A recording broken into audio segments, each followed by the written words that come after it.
बच्चों को एक बार पुनः मेरा बहुत बहुत प्यार। बच्चों, आप सभी का आज की इस वीडियो क्लास में बहुत बहुत स्वागत है। बच्चों, आज हम अध्ययन करने जा रहे हैं कक्षा 12वीं की पाठ्य पुस्तक वितान भाग 2 में संकलित और किशोर लेखिका एन फ्रैंक द्वारा लिखित डायरी के माध्यम से लिखित जो पाठ हमको दिया गया है डायरी के पन्ने, उसका हम आज अध्ययन करेंगे।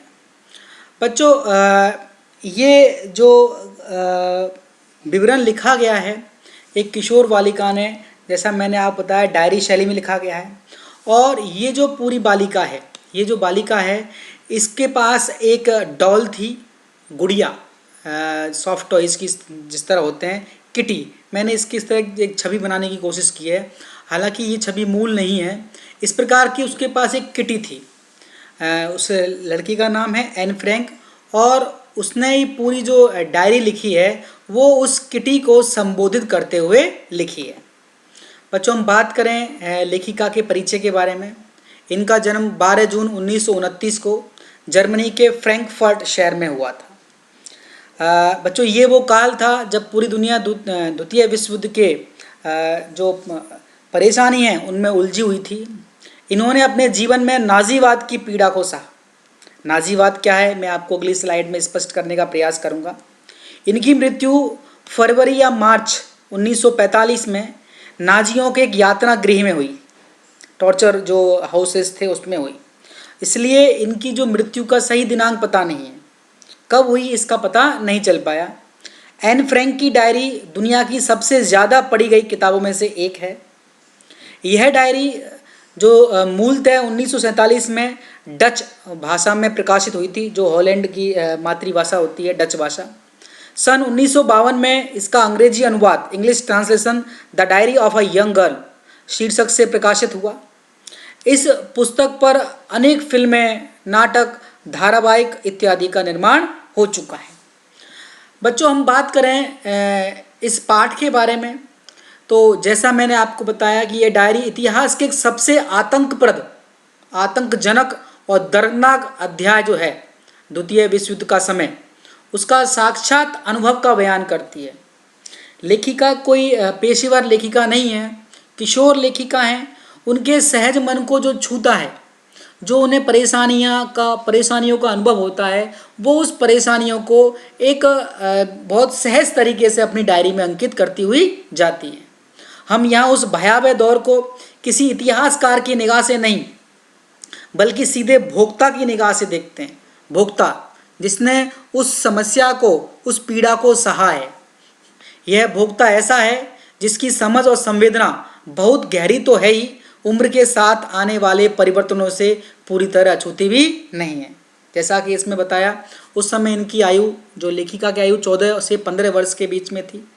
लेखिका का जो उसमें संवेदना और समझ भी विकसित हो रही थी और उसके शरीर में विभिन्न प्रकार के परिवर्तन हो रहे थे, हार्मोनल चेंजेस हो रहे थे, जिसके कारण उसके मन पे क्या गुजर रही है, तो उस आप बीती को इन्होंने इस डायरी के माध्यम से व्यक्त किया है।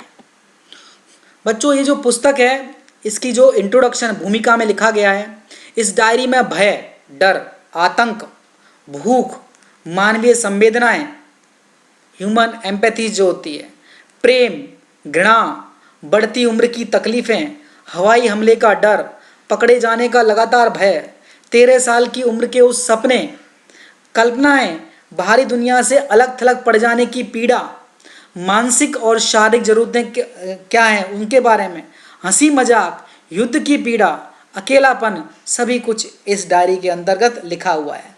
ये डायरी एक तरह से जो कमर्शियल मूवी होती है, मसाला मूवी, उसकी तरह सब कुछ इसके अंदर विद्यमान है, मौजूद है। इस डायरी का हिंदी में अनुवाद लेखक सूरज प्रकाश जी ने किया है और ये जो उस समय का जीवंत दस्तावेज कहा गया है। क्यों कहा गया है दस्तावेज? क्योंकि उस समय जो लोगों के पास अपने अनुभवों को लिखने का अवसर नहीं था, लेकिन जो ये बालिका है, ये लेखिका है एन फ्रैंक, इन्होंने एक डायरी के माध्यम से इसको लिखा है। तो और उस समय जो इस पीड़ा को उसने सहा है, उस पीड़ा को एक कुशल लेखक की भांति नहीं, बल्कि एक किशोर मन पे क्या गुजर रही है उसका उन्होंने बिल्कुल अक्षर से बयान किया है। बच्चों हम बात करें नाजीवाद। नाजीवाद क्या था? आपको पता है कि जर्मनी में एक अडोल्फ हिटलर नाम के एक तानाशाह हुए थे, उन्होंने ही नाजीवाद का वहाँ पे उदय किया था। नाजीवाद जो है जर्मन तानाशाह एडोल्फ हिटलर की विचारधारा थी। यह विचारधारा सरकार और आमजन के बीच एक नए रिश्ते के पक्ष में थी कि सरकार कोई कदम उठाएगी लेकिन जनता उस सरकार के कदम में उसका साथ देगी। नाजी जो थे वो यहूदियों से सख्त नफरत करते थे। यहूदी एक कास्ट होती है, क्रीड होती है, और यूरोप और जर्मनी में हर बुराई के लिए उन्हें ही दोषी मानते थे। कौन? जर्मन्स। और इस दोषी मानने के कारण उन्होंने उन नाजियों पर बहुत अत्याचार किए। नाजियों ने केंद्र में अपनी सरकार बनते ही जर्मनी में हिटलर की तानाशाह का स्थापना की, और फिर यहूदियों को जो थे जर्मनी में उनको बहुत परेशान किया। ऐसा लगा उनके दिन समाप्त हो गए। द्वितीय विश्व युद्ध में यहूदियों के कत्लेआम के पीछे भी नाजियों का ही हाथ था। तो जर्मनी ने जर्मनी के जो नाजीवादी लोग थे उन्होंने यहूदियों पर बहुत अत्याचार किया, उन्हें बहुत तंग किया। बच्चों इस प्रकार इसमें इमेज में दिखाने का प्रयास कर रहा हूँ। ये नाजी लोग थे, बड़े परेशान थे, इनको अंडरग्राउंड कर दिया गया, इनको तकलीफ़ें दी गई, इनको तरह तरह से यातनाएं दी गई, इनको अज्ञातवास एकांतवास में भी अपना समय गुजारना पड़ा। बच्चों हम बात करें इस डायरी के सारांश के बारे में। यह डायरी जैसा मैंने आपको बताया यहूदियों पर ढाए गए जुल्मों का एक जीवंत दस्तावेज है, लाइव डॉक्यूमेंट है। द्वितीय विश्व युद्ध के समय हॉलैंड के यहूदी परिवारों को, हॉलैंड में रहने वाले यहूदी परिवारों को जर्मनी के प्रभाव के कारण अकल्पनीय यातनाएं सहनी पड़ी थी, क्योंकि उस समय जो विश्व था वो दो पार्ट्स में डिवाइड हो गया था। इसके बारे में हम थोड़ा सा आगे अध्ययन करेंगे। तो वहाँ के जो हॉलैंड के जो यहूदी थे उनको गुप्त तहखानों में, अंडरग्राउंड्स में छिपकर जीवन रक्षा करनी पड़ी। जर्मनी के शासक ने, जो तानाशाहों ने, उन्हें गैस चैम्बर में बंद करके उनके प्राणांत किए। फायरिंग स्क्वाड के माध्यम से लाखों यहूदियों को भी मौत के घाट उन्होंने उतारा। अब देख लीजिए आपकी बच्चों कि उन यहूदियों को उन्होंने गैस चैम्बर में बंद करके दम घोंटू वातावरण दिया और उनकी इस तरह से यातना भरी उनको मृत्यु प्रदान की। ऐसे समय में ये जो कहानी है, दो यहूदी परिवार थे, उनको 2 वर्ष तक एक गुप्त आवास में वो छिपे रहे, अंडरग्राउंड रहे। उनमें से एक फ्रैंक परिवार था जिसकी लेखिका जिसकी जो सदस्य थी वो एन फ्रैंक थी। दूसरा वान कपल थे, दंपति थे। एन ने गुप्त आवास में बिताए 2 वर्षों का जीवन अपनी इस डायरी में लिखा है। यह डायरी 2 जून 1942 को से 1 अगस्त 1944 तक 1944 तक लिखी गई है। 4 अगस्त 1944 को किसी की सूचना पर किसी जो जासूस ने इनके बारे में सूचना दी थी कि छुपकर बैठे हुए हैं, और इनको वहाँ यातना गृह में ले जाया गया। और 1945 में वही यातना गृह में एन की अकाल मृत्यु हो गई, समय से पहले इनकी मृत्यु हो गई। एन ने ये पूरी जो डायरी है किट्टी नामक गुड़िया को संबोधित करके लिखी है। जो किट्टी गुड़िया थी उनके अच्छे दिनों में उनके परिवार वालों ने उनको गिफ्ट के रूप में, उपहार के रूप में दी थी। बच्चों हम बात करें थोड़ा द्वितीय विश्व युद्ध के बारे में। द्वितीय विश्व युद्ध था सेकेंड वर्ल्ड वॉर, 1939 से 1945 तक, 1939 से 1945 तक लड़ा गया था। ये एक वैश्विक सैन्य संघर्ष था, वर्ल्ड लेवल पे था, जिसमें सभी महान शक्तियों समेत दुनिया के अधिकांश देश शामिल थे।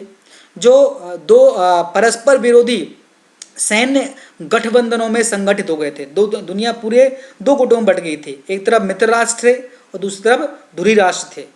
इस युद्ध में 10 करोड़ से ज़्यादा सैन्यकर्मी शामिल थे। इस वजह से यह इतिहास का सबसे व्यापक, कॉम्प्रिहेंसिव, बड़े पैमाने पर युद्ध माना जाता है।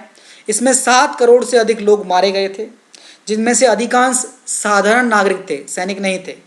इसलिए इसको मानव इतिहास का सबसे खूनी संघर्ष माना जाता है।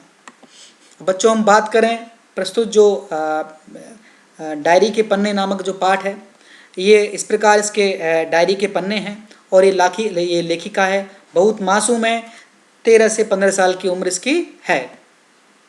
अब बच्चों हम बात करते हैं लेखिका जो किस प्रकार अपने इस पाठ को आगे बढ़ाती है, किस प्रकार वो डे बाई डे, दिन प्रतिदिन अपनी डायरी लिखती है। वो शुरुआत करती है बुधवार 8 जुलाई 1942 से।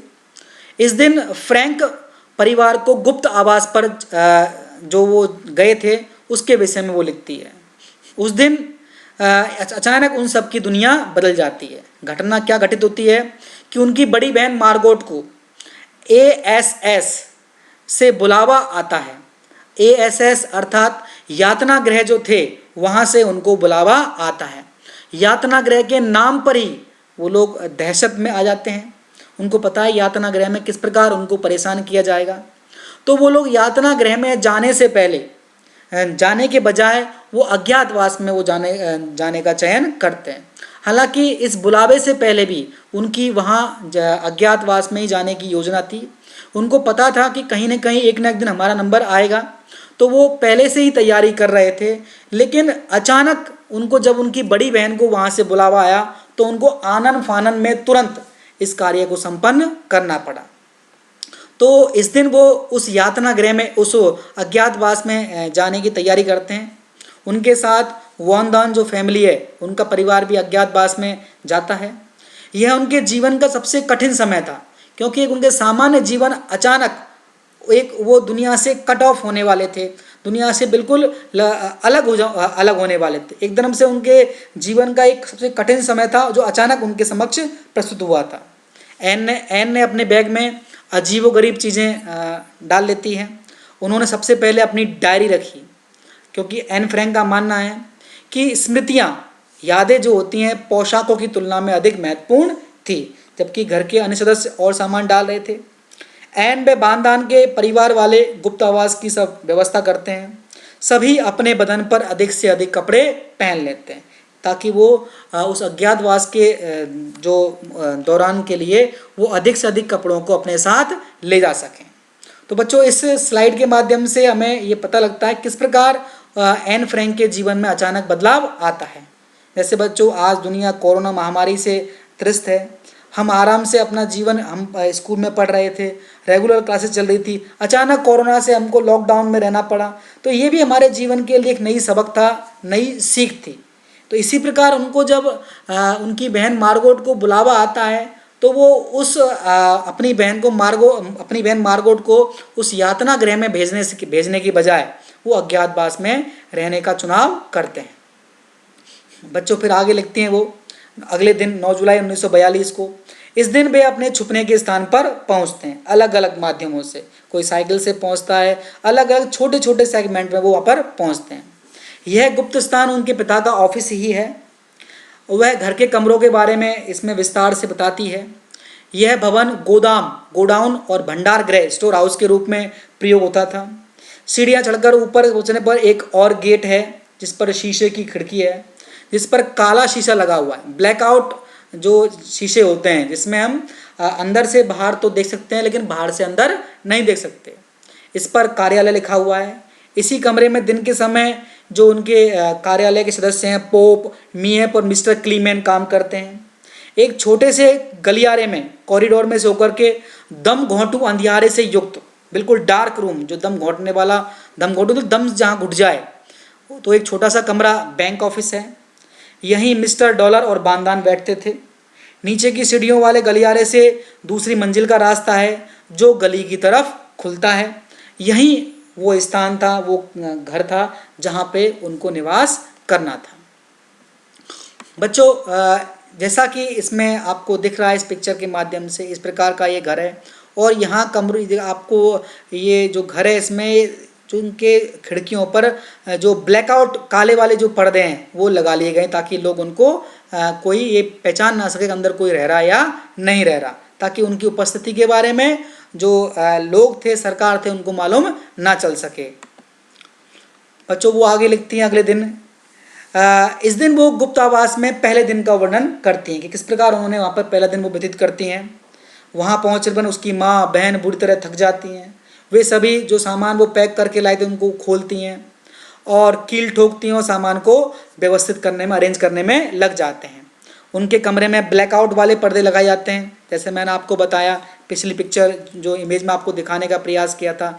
इस प्रकार के पर्दे लगाने का लगाते हैं वो, ताकि उनको अंदर से कोई देख ना ले, उनकी उपस्थिति के बारे में किसी को जानकारी ना हो जाए।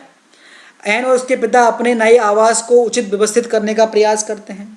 वे भी बुरी तरह थक जाते हैं और बुधवार तक तो उन्हें यह सोचने की फुर्सत नहीं थी कि उनकी ज़िंदगी में कितना बड़ा परिवर्तन आ चुका था। हालांकि परिवर्तन आ चुका था, लेकिन वो कार्यों में और घर को सेट करने में इतने व्यस्त हो गए थे कि उन्हें उसके बारे में सोचने की फुर्सत ही नहीं थी।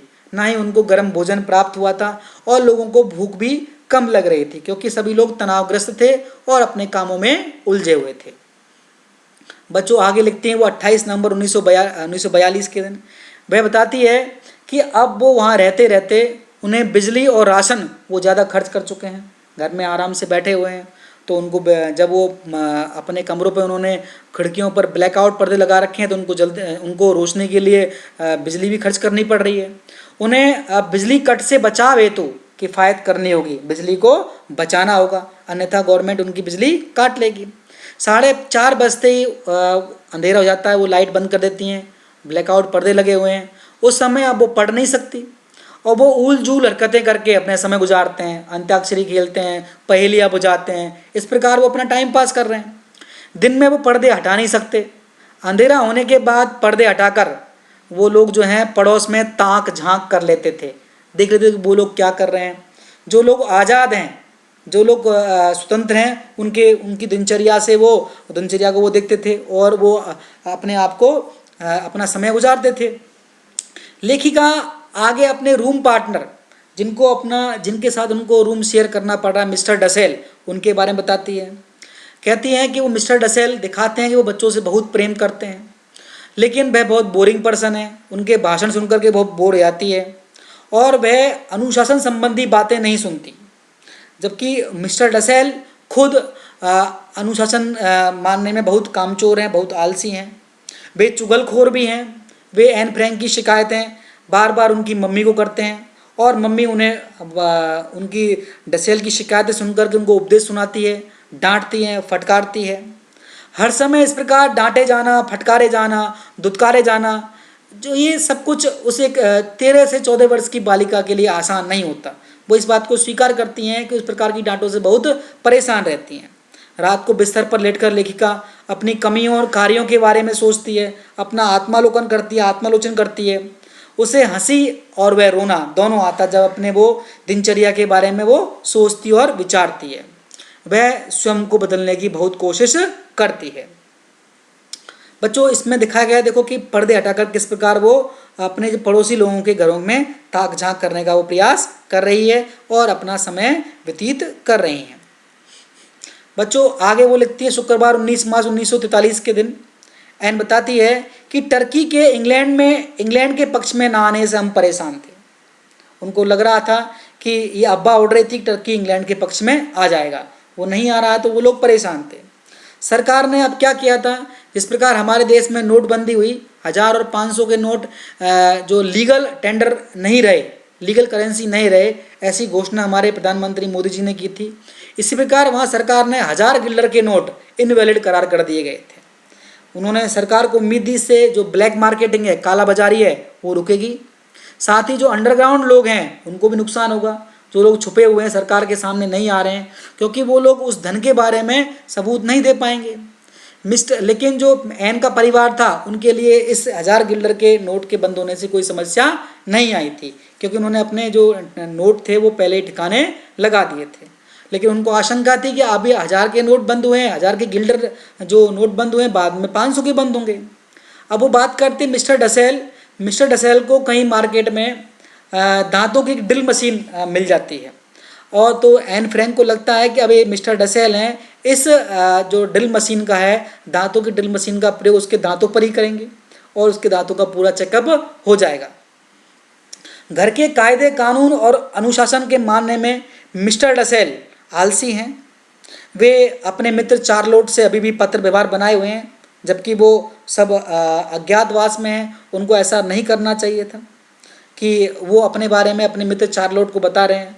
वो अपने पत्रों को एन की बड़ी बहन मार्गोट से ठीक करवाते हैं, जिसके लिए मार्गोट के पिता उनको मना कर देते हैं। लेखिका अब बताती है कि वो एक बार रेडियो पर जर्मनी के जो घायल सैनिक हैं और वहाँ के घायल सैनिक और जो जर्मनी के तानाशाह एडोल्फ हिटलर उनके बीच जो वार्तालाप हो रहा है रेडियो पे, वो उसको सुनती है। घायल सैनिक अपने जख्मों को दिखाते हुए गर्व महसूस कर रहे होते हैं। एक सैनिक तो इतना ज़्यादा गर्व महसूस करता है, भावुक हो जाता है, वो कुछ बोल भी नहीं पाता। उसी समय जब वो सुनते सुनते उनका पैर है डसेल के साबुन पर पड़ जाता है और वो साबुन है वो समाप्त हो जाता है। तो उनके पिता अपनी पुत्री को कहते हैं कि उनके साबुन की भरपाई करना, क्योंकि साबुन भी उस समय उनको राशन की तरह मिल रहा था। एक व्यक्ति को एक बट्टी साबुन ही मिलती थी। बच्चों, इस पहले वीडियो के माध्यम से, वीडियो पार्ट 1 के माध्यम से मैंने आपको इस एन फ्रैंक के पाठ परिचय के बारे में, पाठ के सारांश के बारे में, लेखिका के परिचय के बारे में, नाजीवाद क्या था उस समय की घटनाओं के बारे में, द्वितीय विश्व युद्ध के जो क्या रहा था उस समय, कैसी समस्याएं थी, उनके बारे में बताने का प्रयास किया है। उम्मीद है आपको ये वीडियो पसंद आया होगा। आपको इस पाठ के जो शुरुआती जो पन्ने हैं उनके बारे में और इस पूरे पाठ के बारे में आपको समझ में आया होगा। बच्चों, इस अगले वीडियो में हम इसका जो शेष पन्ने हैं डायरी के, उनके बारे में अध्ययन करेंगे। बच्चों, इस वीडियो को देखने के लिए आपका बहुत बहुत आभार।